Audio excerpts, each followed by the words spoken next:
Hello students, welcome to यार agriculture ranker school में।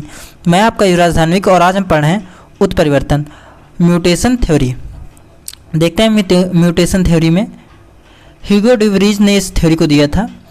ह्यूगो day Vries ने सर्वप्रथम उत्परिवर्तन को इवनिंग संध्या प्रिमरोज नामक पौधे में देखा था। ये 1 नंबर का क्वेश्चन है, इवनिंग संध्या प्रिमरोज में देखा था। हॉलैंड देश में बाग बगीचों और खेतों में एक जंगली पौधा उगता है। इसे स्थानीय लोग संध्या प्रिमरोज के नाम से जानते थे। ह्यूगो डे व्रीज ने सर्वप्रथम उत्परिवर्तन को इवनिंग संध्या प्रिमरोज नामक पौधे में देखा था। यह महत्वपूर्ण है, इसलिए हम बार बार इसे ऐड कर रहे हैं। संध्या प्रिमरोज का वैज्ञानिक नाम आइनोथेरा लैमार्कियाना है। क्या नाम है? आइनोथेरा लैमार्कियाना। ह्यूगो डे व्रीज ने सर्वप्रथम उत्परिवर्तन को इवनिंग संध्या प्रिमरोज नामक पौधे में देखा। ह्यूगो डे व्रीज ने इवनिंग प्रिमरोज के पौधे से कुछ ऐसे पौधे उत्पन्न हुए जो अपने जनक पौधों से बिल्कुल भिन्न थे। ऐसे पौधों को उत्परिवर्ती पौधे कहते हैं। क्या होता है कि जो पौधे जो उनके माता पिता हैं उनसे एकदम से अलग प्रतीत होने लगते हैं या अलग दिखते हैं, उन्हें हम क्या कहते थे? उत्परिवर्ती पौधे। ह्यूगो डे व्रीज ने इन्हें लाकर अपने बगीचे में कई पीढ़ियों तक उगाया। फिर उन्होंने देखा कि दोनों किस्मों के पौधे शुद्ध नस्ली थे, अर्थात इनसे इन्हीं की भांति के पौधे उगे, अतः इनकी विभिन्नता आनुवंशिक थी। क्या हुआ कि जो पौधे लाए वो तो आनुवंशिक रूप से शुद्ध थे। अब होना चाहिए था कि जैसे पौधे लाए थे वैसे ही उगने चाहिए थे, परंतु इनमें क्या हुई? भिन्नता, यानी कि इनमें आनुवंशिक परिवर्तन आया है। अगली पीढ़ी में दोनों किस्मों के पौधों की आबादी में इन्होंने फिर देखा कि विभिन्न लक्षणों में अचानक ही अन्य भिन्नताएं प्रकट हुई। इससे नई किस्मों के पौधे दिखाई दिए। जाहिर सी बात है, अगर कुछ अलग परिवर्तन आ गया है तो वो नई प्रजाति ही कहेंगे उसे हम। जाति लक्षणों के अकस्मात हो जाने वाले इन वंशागत परिवर्तनों को डे व्रीज ने उत्परिवर्तन का नाम दिया। नई पीढ़ी की उत्पत्ति आकस्मिक रूप से होने वाले वंशागत परिवर्तन से होती है। जीवों के लक्षणों में आकस्मिक रूप से होने वाले वंशागत परिवर्तन ही उत्परिवर्तन कहलाता है। उत्परिवर्तन सिद्धांत निम्नलिखित तथ्यों पर आधारित है। पहला सिद्धांत है, नई जीव जातियों की उत्पत्ति छोटी छोटी आकस्मिक भिन्नताओं के पीढ़ी दर पीढ़ी संचय के कारण नहीं होती, वरन एक ही बार में स्पष्ट एवं स्थायी अचानक परिवर्तन के कारण होती है। दूसरा, उत्परिवर्तन निश्चित नहीं होते, ये लाभदायक, हानिकारक या निरर्थक हो सकते हैं। देखो, उत्परिवर्तन जो होगा वो लाभ भी पहुंचा सकता है, नुकसान भी पहुंचा सकता है, और निरर्थक यानी उसका कोई भी प्रभाव नहीं भी हो सकता है कि उससे ना फायदा हो ना नुकसान हो। ये किसी अंग विशेष में या अनेक अंगों में एक साथ हो सकते हैं।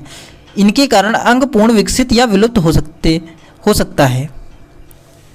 देखो, ये क्या होगा? या तो फ्लावर है, कोई पौधा है, अब उस पौधे के सभी अंगों में भी हो सकता है और हो सकता है सिर्फ फ्लावर में ही हो।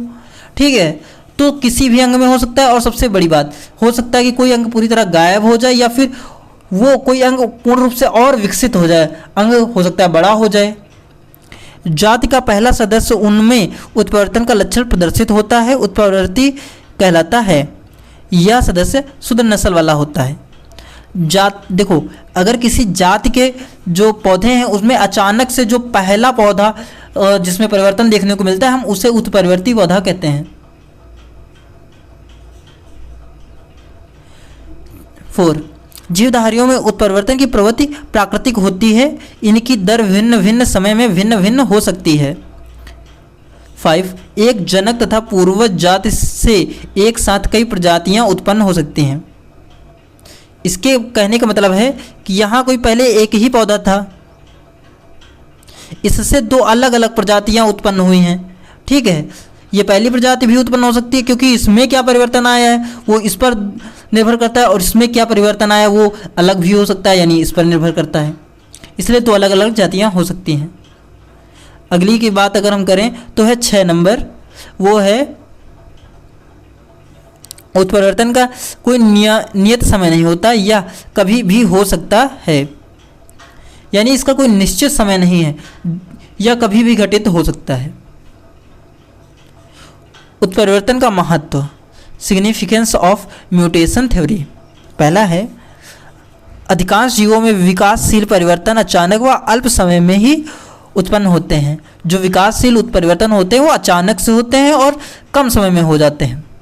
दूसरा, विभिन्न जीवों की जातियों में संक्रमण द्वारा नष्ट होने की संभावना लगभग शून्य होती है। 3, जीवों के अंगों के प्रारंभिक विकास को सफलतापूर्वक दर्शाया जा सकता है। नंबर 4, जीवों का वर्णनात्मक मान ज्ञात किया जा सकता है।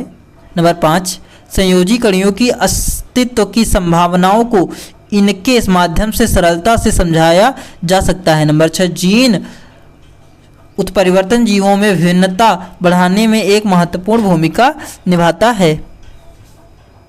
उत्परिवर्तन की आलोचना, इसकी जो पहली आलोचना है, इनोथेरा लैमार्कियाना में पाए जाने वाली विभिन्नताएं विचित्र संयोग मात्र हैं। सभी जीवों में समानता का अभाव होता है, यानी इसमें क्या होता है कि ये अकस्मात है, यानी अचानक से घटित हो गया, सभी में ये समान रूप से नहीं होता है।